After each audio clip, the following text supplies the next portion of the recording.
so much for being here. It's a pleasure to have the incredible, talented Mai Der be able to be here and speak about her book with us. Yeah, I'm a big fan of her work, and I'm really excited that you all get to learn with her. So yeah, congratulations, Mai Der. Yes. Okay, well, let's get started. We're going to have Bao give the introductions from the Hmong Student Association at Berkeley. Hello, everyone. Thank you again for being here. My name is Bao. I'm from the Hmong Student Association at Berkeley. I'm also a third year at UC Berkeley. And just to start it off, I'd like to give the author bio for Mai Der Vang. So Mai Der Vang is the author of Yellow Rain from the Grey Wolf Press and Afterland, also from the Grey Wolf Press, winner of the 2016 Walt Whitman Award of the Academy American Poets, and longlisted for the 2017 National Book Award in Poetry. The recipient of a Lannan Literary Fellowship, her poetry has appeared in Poetry, Tin House, the American Poetry Review, among other journals and anthologies. Her essays have been published in the New York Times, the Washington Post, ESPNW, and elsewhere. She currently teaches in the MFA program in creative writing at Fresno State. And moving on to our host, it's Monica Sok, and she is a Khmer poet and a daughter of refugees. She is also the author of A Nail That Hangs, A Nail the Evening Hangs On, from the Copper Canyon Press. And Sok is a Jones lecturer at Stanford University and teaches poetry in Southeast Asian youths at the Center for Empowering Refugees and Immigrants in Oakland, California.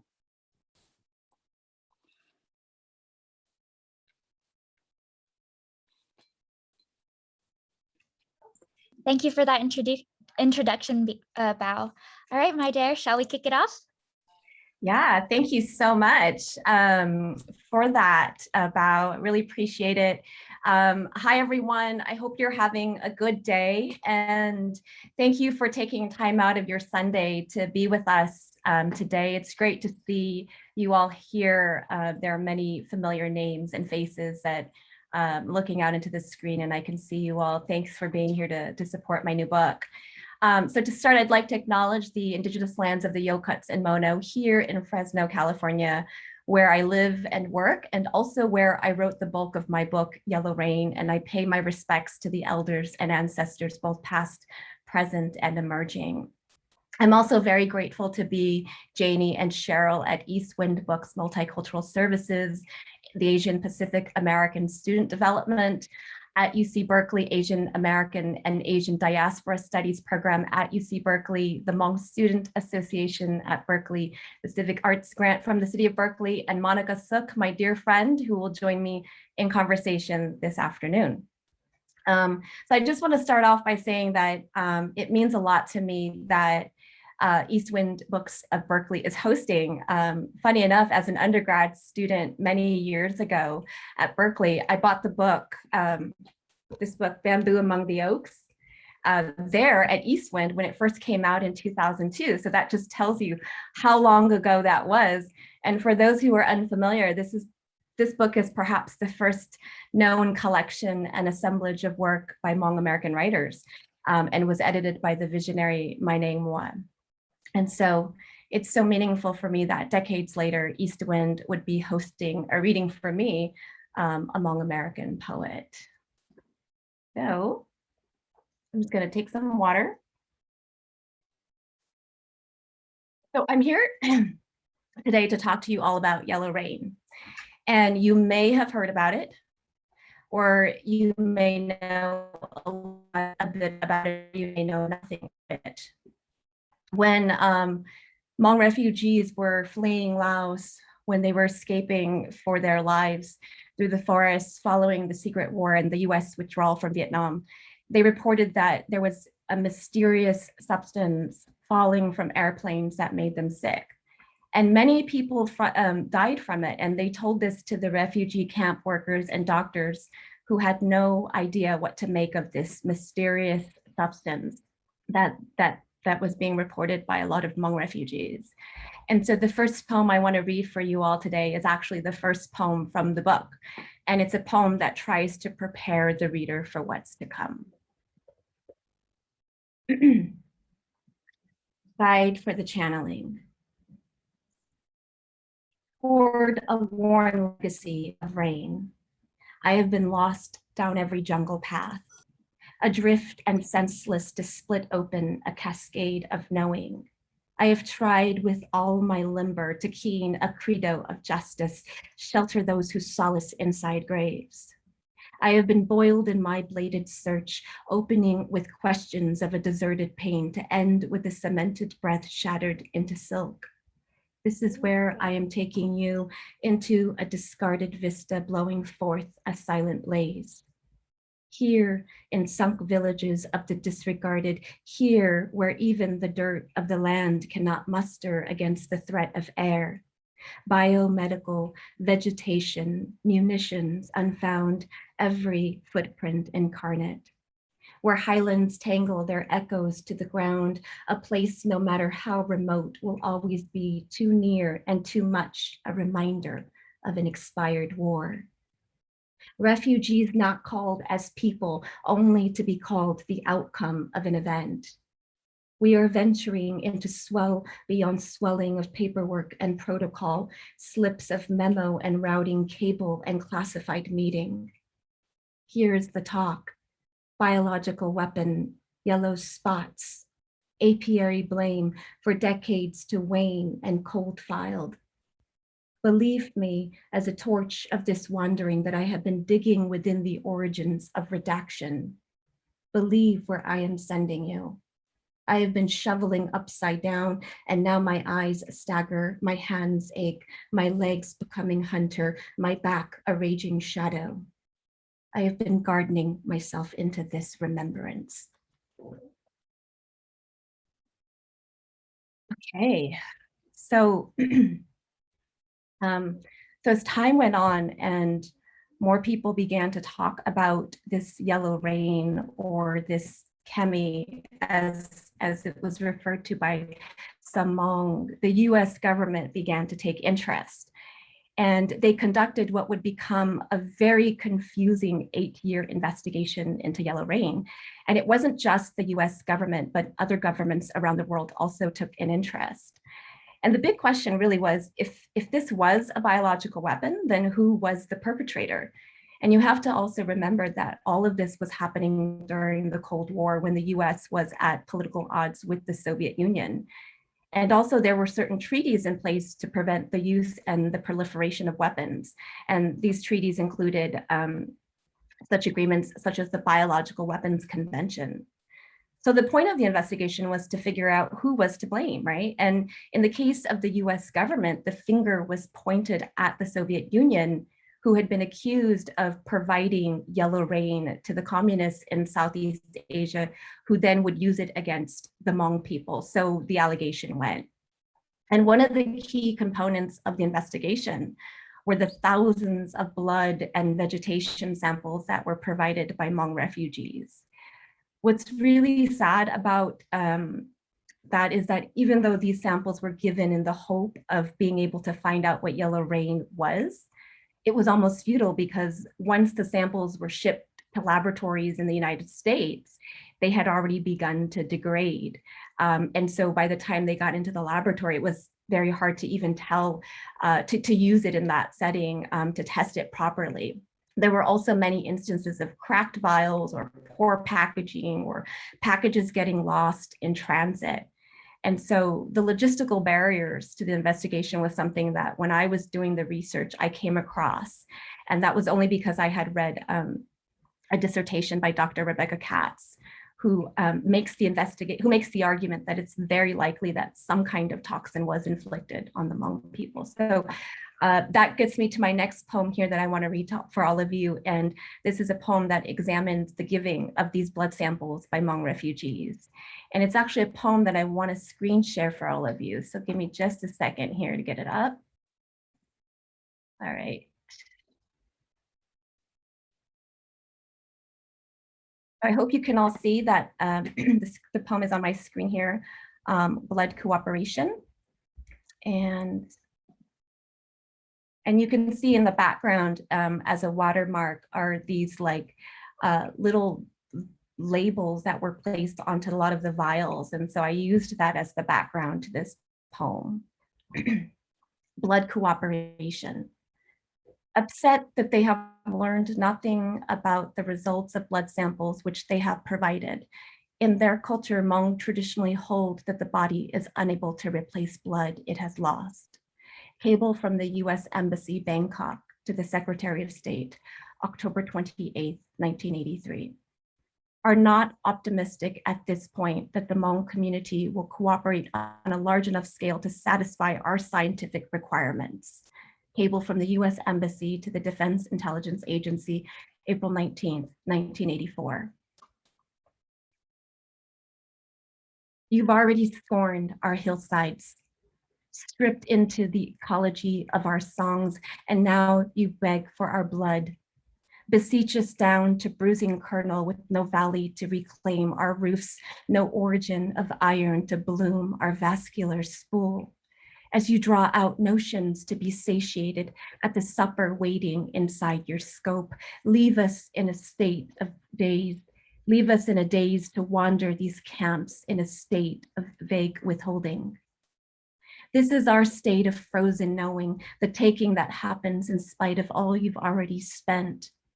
Blighted of our earliest silt, there is no more believing to give, not another cracked container to cast your claims. We've no more tempers to shed for your pretense of goodwill, no more gloom for the survival of your grander good.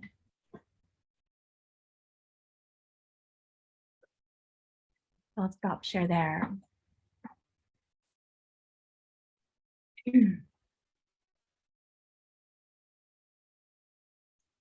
So as the investigation continued, there was a scientist, Dr. Chester Marocha, who had discovered suspicious levels of trichothiocene mycotoxin on a leaf. And from that, the US government began to build its case.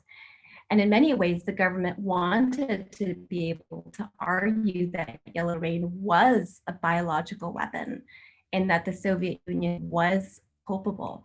And this argument would have been a huge blessing to those in government who favored increased arms development. So that would mean more weapons, more bombs. They could exploit the Hmong story to push Congress for more defense spending.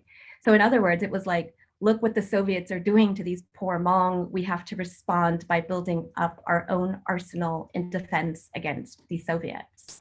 But then there were also those within government and the scientific community led by a professor at Harvard named Dr. Matthew Meselson, who had a very different agenda. And it seems to me that those who were in this group with Dr. Meselson, their agenda was to prevent the proliferation of weapons in the world with a focus toward disarming. And they seemed very much at odds with those who favored, on the other side, more defense spending on weapons.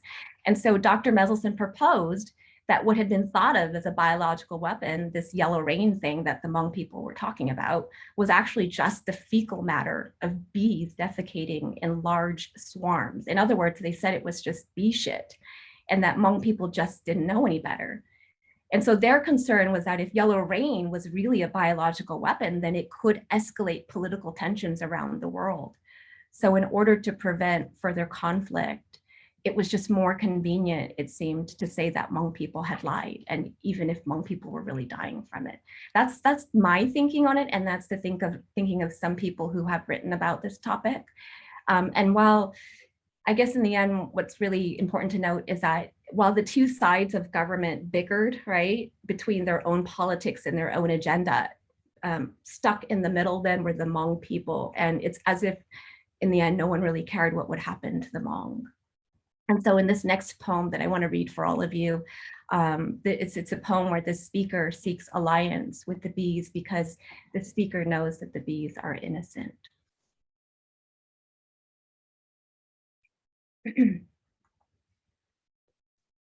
Allied with the bees. These people have been living in these areas for all their life, but they have never heard or experienced something like this before. Bees and honey are part of their life. They and their ancestors have traded honey for salt, clothes, and other goods for hundreds of years. Letter to the editor by S. Yang, Long Beach, April 6, 1984. Tell them, child, we have hiked these hills without shoes long enough to hunt alongside the bees, memorizing the bend, pulse of their voices when they go dream inside the trees. We have been crowned with syrup of their toils so that our syntax might awaken to know its full range, compassed to the north, pristine as a nomadic butterfly. Tell them, daughter, we watched as they buried their queen, folding her into cashmere of her wings before swarming the body toward a fire of stars. And for days, the forest keened a shadow lullaby, and for nights, we listened for the bees, only to uncover the hurried hush of our own stranded feet, falling forgotten as collateral beings. Tell them, Mintai, we are not misled in our anguish. What happened to the bees also happened to us. Right.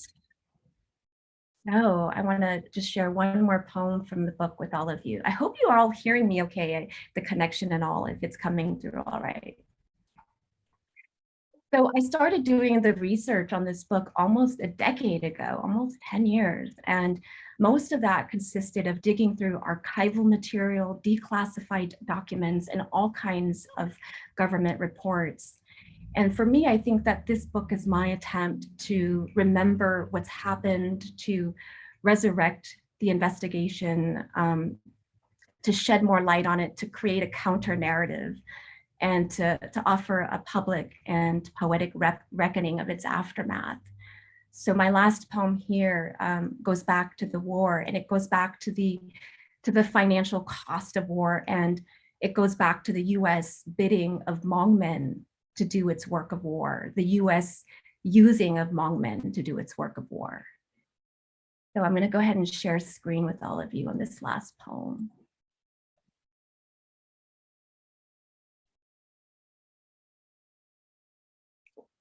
And this poem starts with an epigraph, just like some of the other ones that I've been reading. And again, you can see that the watermark here is from the declassified documents that I was researching.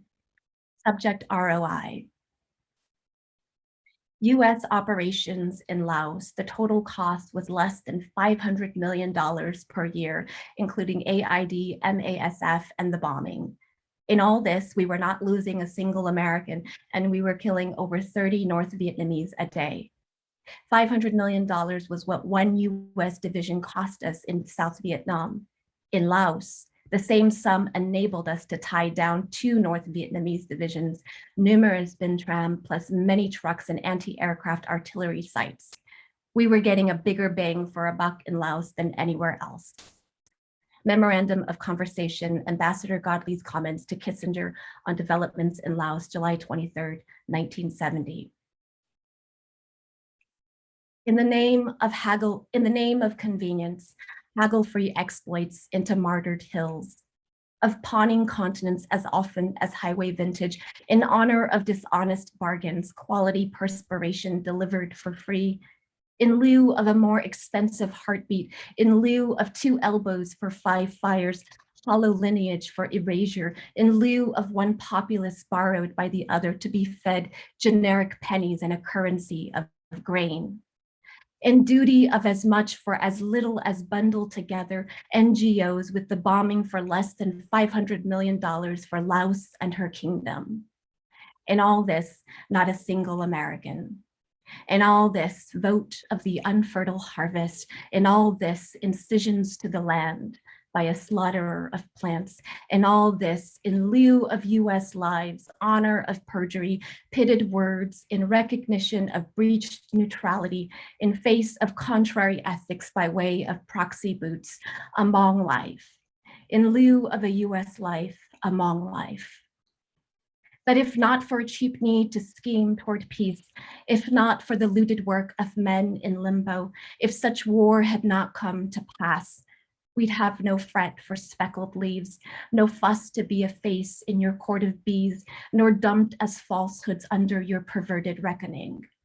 If there had been no war, if no war had come to pass, if from heaven's spine had fallen a concert of sirens, a flockless breathe and lullaby for the dead, if war had not come and home was still ours, and billboard your patriot lies, and no ruined rain chasing you to capitulate an outcome that had never been yours to give.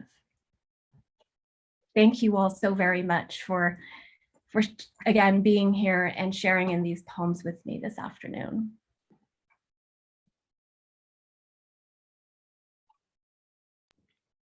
Thank you so much, Mai Der, for reading your poems. I'm so excited to be holding Yellow Rain in my hands. So everyone get this book. You can already see I've like bookmarked so many poems. Thank you. I just want to begin saying that we'll have like a 15-minute conversation, and after this there'll be a Q&A for the audience. So audience members, please think of questions as we are talking as well, and don't be shy, ask them at the end. So I'm going to keep an eye on the time, but I was just so incredibly heartbroken and angry while I was reading your book, just to see how much research you did that showed all the gaslighting from the state on the Hmong community on the subject of yellow rain. And your book, it just exposes the truth. And I'm just so grateful that this poetry collection exists in all of its truth telling. And so I just wanted to begin with the first question. When was the first time that you ever heard of yellow rain? Was it through your family or through other sources?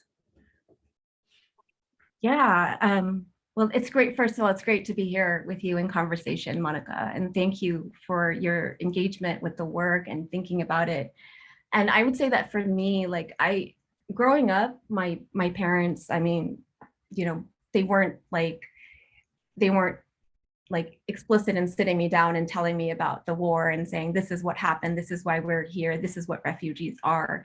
And so, you know, as a child, you just kind of grow up and you hear things, you hear adults reference things, you hear them using the word running a lot, or you hear them talk about soldiers, or you hear uncles telling stories when you have family gatherings, but you have no point of context for any of that stuff as a child. I know I didn't, and I think the same can be true. The same can be said is true for many other Hmong Americans who grew up like I did during the 1980s. And for me, I think the first time that I really heard about yellow rain was just, you know, like when I heard the word chemical weapon. And I heard that spoken and written in context with the Hmong. And I think I may have come across like some really, like as a child, just my uncle had this set of National Geographic magazines that had Hmong people in there, you know, National Geographic, two of all places, right? But, and I saw those words in there too. And it just sort of, I didn't know what to make of it. Growing up, I really also didn't pay it much heed, right? Because I was just a kid. And it wasn't until I actually got to my undergraduate years and when I finally had the chance to kind of study the Secret War and to be able to study that in a way that was kind of distanced from my home life, that I was able to put two and two together and realize that, oh, this doesn't sound right. Like something about this sounds really wrong and shady. You know, the whole situation with yellow rain. And so, so I would say, yeah, that's a long kind of response to your question, but kind of, it was nebulous all the way through. Yeah, totally. I think so much of my own experience of learning about my history, our connected histories, happened when I was an undergrad too. I experienced a lot of familial silence as well. And, you know, I was reading the interview that you did with Cao Kalia Yang in Electric Literature, and you both referenced the Radio Lab episode that talked about yellow rain And I listened to it recently. I shared that a little bit with you before the event began. And I think that you heard that episode when you were in grad school in New York City. Can you talk a little bit about that experience, just hearing this horrendous episode? Yeah, thanks for bringing that up. So for those of you who aren't familiar, back in 2012, Radiolab, which is the very popular radio show and podcast, they aired an episode on Yellow Rain in which they invited Kalia Yang and her uncle to be on that show. And what's so problematic about that episode was that it was the episode was kind of going along telling the story about Yellow Rain, and then kind of like halfway through it, it kind of shifts, like the editorial focus shifts to then like pivot towards saying, you are all liars, Hmong people lied about it, and this was like happening kind of live with Kalia there and her uncle trying to have to like defend themselves against these journalist heavyweights. And so it happened that the Kalia just ended the interview, because it's like, this is just unacceptable. And so that interview, it just created a whole firestorm of response amongst listeners who was like, this is pure case of gaslighting. This is erasure. This is about negation of a people's trauma. And so for me, when I heard that episode, I was just starting out in my MFA program. It was my first semester, right? I had just moved to New York as well. And so, it was like, this was a new phase in my life too, on an intellectual level. Like I was doing and thinking about other things now. And so I just, it bothered me so much because, like I said, something just didn't seem right. Something about it didn't seem right. And so I spent a lot of that time there, that first semester. Actually, I did so much research. I did a lot of like digging through archival work all throughout my MFA years. And I didn't write the book, obviously did until it's not out until now, almost 10 years later. But yeah, that episode really, it reminded me again, the feelings I had during my undergraduate years when I had first officially heard about Yellow Rain. And it sort of was like this reactivation in my mind that I have to return to it in a way. Yeah, thank you.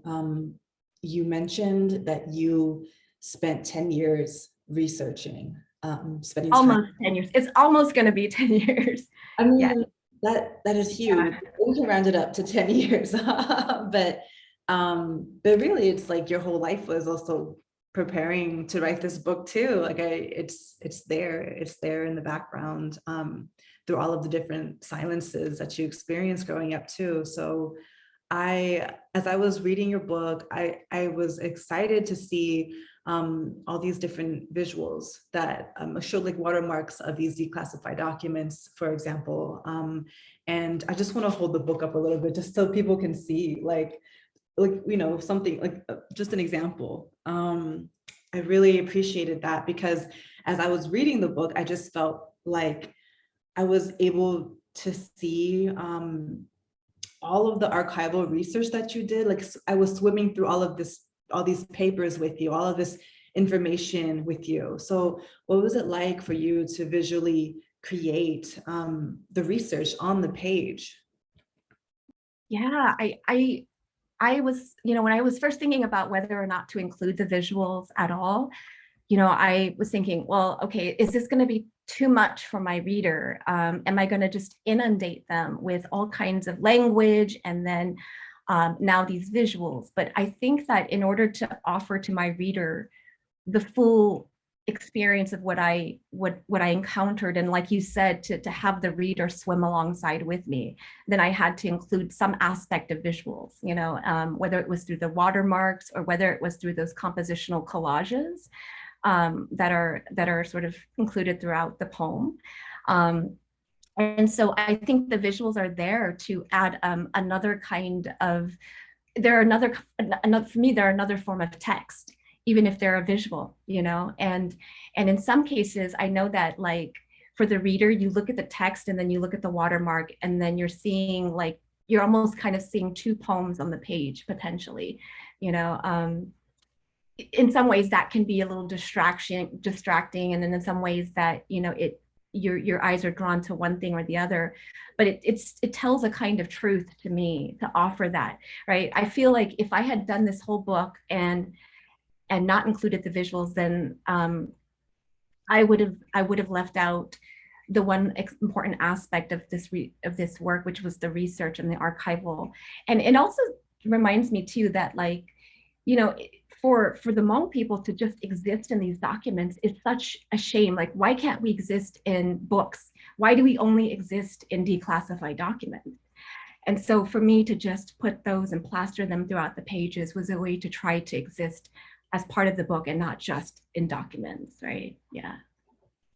So then were there moments or parts of your research that you really wanted to include in the book, but didn't get to include? Can you speak on that a little bit? Because I imagine just sifting through binders and binders of documents, papers from the National Security Archives. That's so much information. So how, yeah, can you I have like so many questions, but I would love to know what is at least one thing that you wished you could have included in the book that you didn't get to do? Yeah, that's a great question, because the book is, if you haven't gotten the book yet, it's quite thick for a poetry volume, right? So it's quite hefty. Book. It's a history book too. Yeah, it is, right? It's yeah. So and when I was working on this with my editor, just the really amazing and incredible Jeff Schatz at Grey Wolf Press, we went back and forth a little bit because I had more, and then he was like, well, let's see what we can do.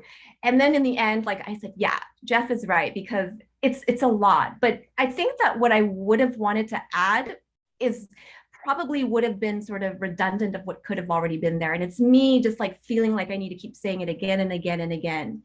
And so for me, I think that, like, now that I think about it, I think everything that I want to have in the book is there, like, to the best of my ability. And if for whatever reason it's not there in the actual poems, then it's there in those compositions. It's there in those visuals. Like, there's something about everything that I think is part of the answer to Yellow Rain in this book, whether I know that or not, or whether the book tells you explicitly what that is. And so, yeah, like, I guess I could have added, like, I was thinking, well, what else could I have added? The testimonies are there, the accounts are there, the government documents are there. My perspective is woven into a lot of those compositions too. And so I think I guess I just had to resolved in the idea of knowing that what's there is to the best of my ability. And if readers are interested and want to do their more digging, then of course they're welcome to. But, I think that I did my best. Yeah. Oh my God. It's an incredible book. And that question was not in any way pointing to anything that lacked in the book at all, just to be clear. So no worries. Yeah.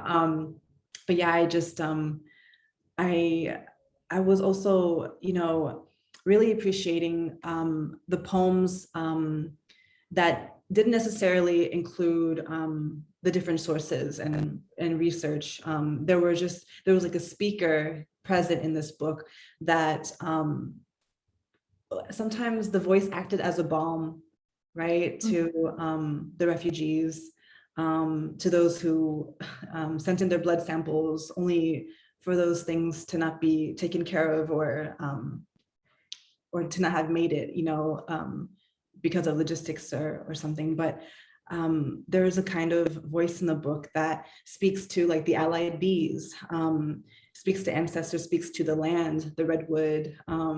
And I was wondering too, like, when you were writing those poems, how did you make the decision to write in this particular voice, apart from these documents, though they were certainly speaking to those documents, speaking to or inspired by what you found in your research?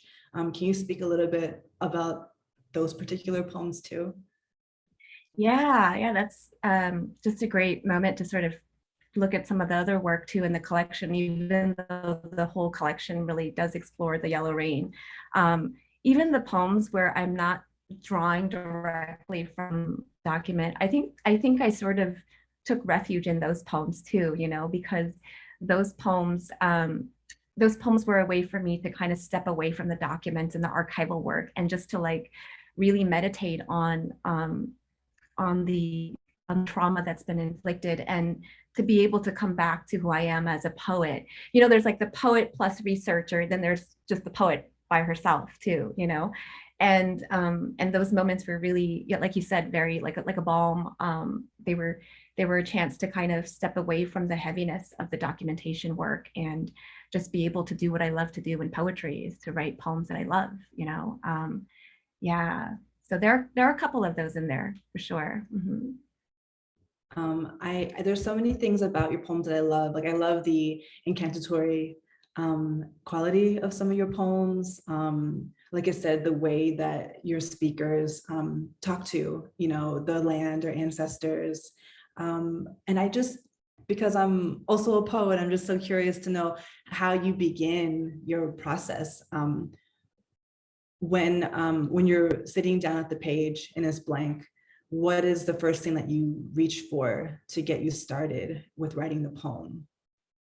Is it like is it imagery? Is it like something that you heard, you know, through a different source? Or is it because you have such incredible, like your language is so incredibly muscular, like everything, like nothing is wasted in your poems. And like, I love the way that you turn nouns into verbs, you know, like it's just so pleasing when I read it out loud. So can you speak about that too? Yeah, it's a great question, because I see that a couple of my students are here today as well. So it kind of puts me on the spot to make sure I'm like kind of got my teacher hat too on. But yeah, when I'm thinking about writing a poem, especially sort of kind of coming at it fresh on the page, I'll just be honest and say that it takes me a long time. I'm very slow at it. I'm very plodding through, like just plodding, like PLODDING, through the first couple of lines. Yeah, for me, it's just, sometimes it starts with that first line, and I will sit and I will anguish with that first line until I get it. And then once I feel that first line come to a good rest for the moment, then I'll kind of continue to work through the poem. I'm very attentive as a poet. I really appreciate and am attentive to the sounds of words. I pay attention a lot to the way that words sounds, and I think every writer does to some degree. But for me, I'm always thoughtful. I'm always thoughtfully attentive to the sounds of words. And so that's why it takes me a little bit longer, because I reread things out loud a lot. I repeat, like I sort of, and it becomes like an incantation. The act of writing the poem is just repeating things aloud to myself in the room sometimes. And so that's kind of what I have to do to get myself in a place to write, is to get that first line down. And then the rest of the lines come after that. I never know. The thing about poetry is I never know where the poem is going to go. I never know how it's going to end. I never know what kinds of images or what kind of language is going to suddenly surface in the lines. And that's, I think, what is both exciting, but also can be kind of like nerve-wracking, you know. And there was a point though when writing my poems, you know, many years ago when I was starting out, like there was a need to want to control what would happen too. And then at some point, you know, as a poet, you kind of learn to let go of that need to control the poem. And so sometimes that's why I write something and I still question, like, what was I doing in that poem? And those are the poems that I like to come back to revisit and say, hey, you know, hey, old friend, you know, like let's read again, like let's visit with each other again. Talk about what you did in this poem and talk about why you're here, and like talk about these lines that came to life on their own in a way. So yeah, it's a sort of like it's an unexplainable organic process, I guess. Yeah, you might have similar experiences too. Or... Yeah, absolutely. I love that you read your poems out loud. And I mean, it's such a, yeah, I can see how long it must take for just one line to be written as you're plodding along, and to read them out loud, how like so many of well, your language is just so sound driven. But I just feel so silly saying that because we all do that as poets. We pay attention to sound. So I could talk to you forever about this book, and I want to give other people a chance to speak to you, but it's just such a huge feat. And as I said earlier, I just feel so grateful that this book exists in the world. So thank you for spending time writing it. Thank you so much. So I'm gonna turn it over to Eastwind. Thank you, Mai Der. Thank you, Monica. Thank you. Absolutely. Thank you so much, Monica and Mai Der. That was such an enlightening and just creative conversation. And it just tackled on so many different aspects of the book that I've yet to realize. And does anyone in the chat have anything they want to ask either Monica or Mai Der? Oh, good. Ooh, okay. Pa Vu, do you want to read your question out loud yourself, Pa? Or should I read it for you? Okay, I read it. Okay, cool. I wonder what you sound like. Okay, when you're doing counter-narrative or narrative refusal work, how do you, one, suspend damage to the community in which those narratives are embedded, and two, suspend damage to yourself as someone from that community? How do you amplify, critique, refuse without damaging? Ooh. Yeah, that's a great question. Thank you for that question, Paul. Gosh, that's the work, right? I mean, that's the work of like, coming at it in ways that where you're both sort of like highly sensitive and considerate to the work that you're doing and the people whose lives that it has affected and continues to affect. And then how you see yourself too as part of that community too. It's really, I mean, I guess there's just no easy way to kind of balance that constantly, but there are ways in which, like for me, I'm lucky enough to be able to seek refuge in the work of other poets who have done this work of counter narrativizing. Poets like M. Norbesi Phillip, Craig Santos Perez, Layli Long Soldier, Muriel Rukeyser, just these, this amazing legacy of other poets who have also done the work of having to undo what empires and colonialism and the sort of fallout and consequences of imperialism has done to communities who have been displaced throughout the world and are uprooted from their lands. And so it's like one thing I do is I seek refuge in those works, and I remind myself that I'm not alone in this struggle. That as much as I might feel like I'm kind of coming at this not knowing where to go and what to do, that I'm not the first one to have done this, for my own community, and not the first poet to have done that for their own community as well. So that's kind of what I think about when I'm like exploring the idea of counter narratives, and I think that like we're at a time where the reckonings of history is happening more than we've been able to see. I mean, it has happened in the past, like people have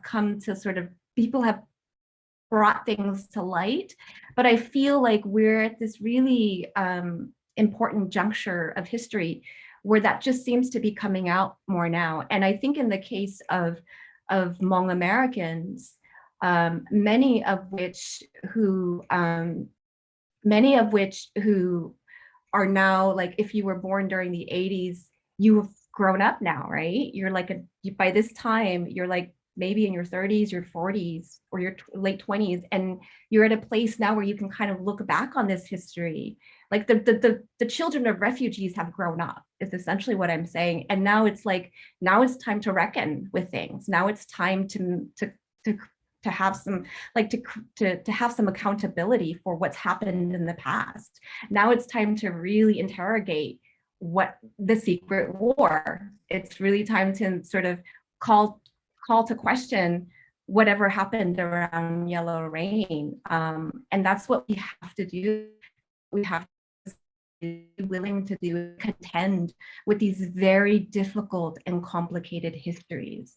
And so that's part of what I would say. I think for me too, growing up, like again, just going back to those early questions of like not having answers, part of that is part of what I try to do in my work. It's not necessarily try to seek answers, but try to create answers that that for me help me to begin to sort of figure out what the answer could be, even if there is no one solid answer. And for me, like hearing the elders talk about this yellow rain thing and not knowing anything about it was also very mystifying too, as a child. Or hearing them refer to this running and the chemical weapons and the chemi was also very traumatizing too as a child, not knowing that we had been victims of something. So yeah, just coming back to the whole point of counter narratives, is really just being aware that, we've grown up. And now that we've grown up, it's almost like, the real work is happening. The work that couldn't happen 40 years ago because we were children is now happening because we've grown up now. Yeah. So thanks for that question. Mai Der, Maximua has a question for you too. They say, hi, Mai Der, thank you for reading and sharing about your new book. Were there any challenges you faced in the midst of your research or poems? Also, how do you decide the forms, structures, or rhythm that your poems take? Yeah, so thanks for that question, Maxie. Were there any challenges? I think the biggest challenge I had was just the doubt that I felt in doing this work. Like, so much around Yellow Rain was around being gaslit, right, by the state and the state saying, no, it didn't happen. No, it did happen. Wait, did it happen or did it not happen? Wait, we don't know if it happened. We'll never know if it happened. It's a cold case. So even like I was going through this weird emotional turmoil throughout writing this book. I'm like, wait, what if I'm wrong? Or wait, okay, maybe I'm wrong, or maybe I'm overthinking it, or like I was gaslighting myself through the process. And so it was very sort of like surreal. I had to kind of step out of that. My partner, Anthony, had to kind of come back and like say, look, you're not wrong, write the book, move on. But it was like, I needed that constantly, that reminder, like stop gaslighting your own self, and that's what they would have wanted.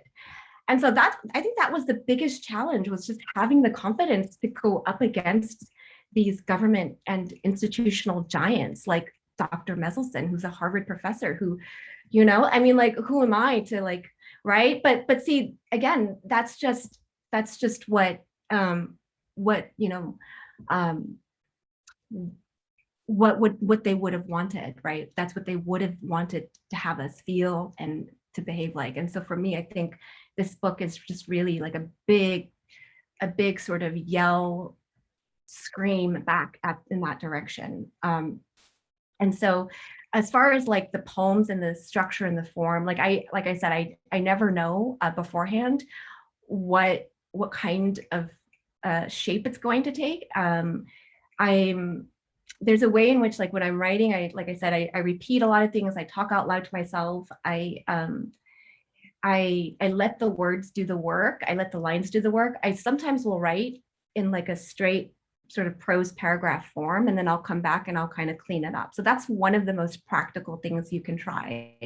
It's just then write it sort of normally and in prose paragraph form, and then come back through with line breaks and enjambments and then other things that you want to integrate. So for me, that's one thing that's worked for me too. So yeah, thanks for your question. So there's another question for you, Mai Der. I'm going to read it out loud for you. But also thank you for sharing just that process and all of the challenges that you experience, like just gaslighting yourself and then just having to work through those emotions just to write the book that they don't want you to write. So you're doing the work that they said you couldn't, like 40 years ago. So I just appreciate hearing that. Gao Yang Vang says, I imagine you are very distraught and upset at researching about all this erasure. my question is, what was the process or refining these raw emotions like? How do you harness wrath, harness rage, harness pain into a modern reflection and future artifact? And then they clarify, not modern reflection, more specifically productive reflection. Do you want me to read that again, or do you got that? Yeah, I see it in the chat too. Thanks, Monica. So yeah, thanks for that question, Gao. It's great to see you on here. So yeah, I feel that, you know, for me, like I think that one of the obvious emotions that I felt throughout this whole process was that rage, was that just that sort of like that pain, that like frustration, that absolute just unbelievable that this could have happened the way that it happened and that it was not reported, you know, in that way. And I did feel that a lot. I felt many moments of just finding more and more documents that really shocked me and just were extremely startling to me. Some of the other things too, like for example, you know, the whole thing about the last poem I read, Subject ROI, you know, just the cost of war and the way that Hmong men were, you know, the dollars were cheaper to use Hmong men, you know, to do the work of war. I mean, these things were just infuriating to me, but also like, sadly, like, it doesn't surprise me, you know, it just doesn't surprise me. And that's what's so sad, is that it should surprise me and I should come to this and say, what is going on? But then, you know, like given the state of our society and our world, it's just like, it feels like it just doesn't surprise me that this would happen the way that it did. And so as I went through this too, I knew that I had to, like, you know, we're talking about rage and wrath and stuff, and I knew that I had to, like, it's hard because you have to compose yourself as well, because you're writing this book on this very complicated topic that where the microphone has been given to these, you know, for lack of a better way, to white men. And so I couldn't necessarily just want to come at it with full rage or wrath either. There was a feeling in me that I had to like come in here composed and objective, so they would take me seriously too. So I had to know my research. I had to know the information just as well too. But there was that feeling that the more wrath I came at this, the more I could be taken less seriously. And so there are definitely poems where I do come in with that sort of intensity, but then there are poems where I kind of dial it back and I'm like, look, I can do the research too. I can tell you what the facts are as well. You know, I can be just as objective as you are, but based on my position of objectivity, here's what I can tell. But you know, that yellow rain was likely to have happened, whether you want to accept it or not, you know. So yeah, so it was a delicate balance between like being angry, being upset, being frustrated, but also then being able to say, I can be just as objective as you are, you know, Mr. White Man, right? Yeah. The last question is from Carter Yee. How do you see the relationship between your breaking of the English language, for example, through turning nouns into verbs, and your own goal of truth-telling or creating a counter-narrative to that of the state? That's about your subversiveness, Mai Der. Yeah, I mean, it's all in language, right? That's what I love about being able to write poetry and to really like, to really take language and really like sort of bend it and break it to fit what I want it to do, right? You know, one of the things is that when we grow up, right, when we go to school, we're taught certain rules about grammar. We're taught about, you know, like you have to write it this way. This is the way that you know, write an essay. So much of that is conditioned within us about how to do language properly. And so for me, when I write poems, and when I wrote this book and my first book, it was really about thinking about how do I recreate language in a way that makes sense to my mind and to my sonics and to who I am as a Hmong American, and to the sounds, the tonal sounds of the Hmong language that I heard growing up. You know, how do I create my version of language. And that's what these poems are, you know? And so if it involves me not using nouns the way they're supposed to be used, then so what, right? If it involves me not using a period, you know, or like using a period and not using a question mark, oh, is someone gonna get at me for that? You know, like, I think that's what poetry can do, is be able to give you the space to kind of recreate the language that makes sense to who you are, to your positioning, to your identity, to your to how you grew up, to the sounds that you heard as a child, and in that version, that's your own truth coming out, right? That's the truth of who you are. That's the, like, even if the poem is like a fictional version, or like even if it includes like unicorns or something like that, that's still your truth, you know? So yeah, I think that's what's important about poetry, is using it as space to create those counter stories, those counter language in some ways. Yeah. Thank you so much for these questions. Thank you, Carter, for that question. Yeah. And thank you, Mai Der and Monica, for being able to help us hold up the space and continue these conversations.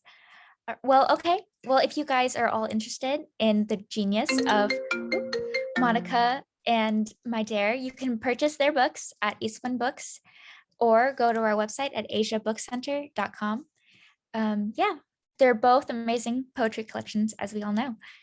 All right, Mia, are you ready for the raffle winners? Yes, I am. Hello, everyone. Yay! Yeah, hello, everyone. I'm Mai Der and Monica for today's event. My name is Mia. I use they, she pronouns, and I'm the Assistant Director at Asian Pacific American Student Development at UC Berkeley. And our mission is to serve the diverse and changing needs of Asian American, Pacific Islander, and South Asian and North African students. And so part of that mission, we're really excited to be able to get this book into the hands of as many community members as possible. So for today's, yes, Monica, yes, look at how beautiful it looks in hand. So we have a raffle for a signed copy. And I did a little random name generator of folks who are here. And so for today's winner, I'm gonna put it in the chat. Is Selena Lore still here? Selena? You can either just respond on the, awesome, okay, perfect, congratulations. So I have your Gmail, so I will contact you to coordinate getting your book. So thank you so much for RSVPing and continue supporting Eastwind Books of Berkeley, as well as Apposity and the Hmong Student Association at UC Berkeley. Thank you.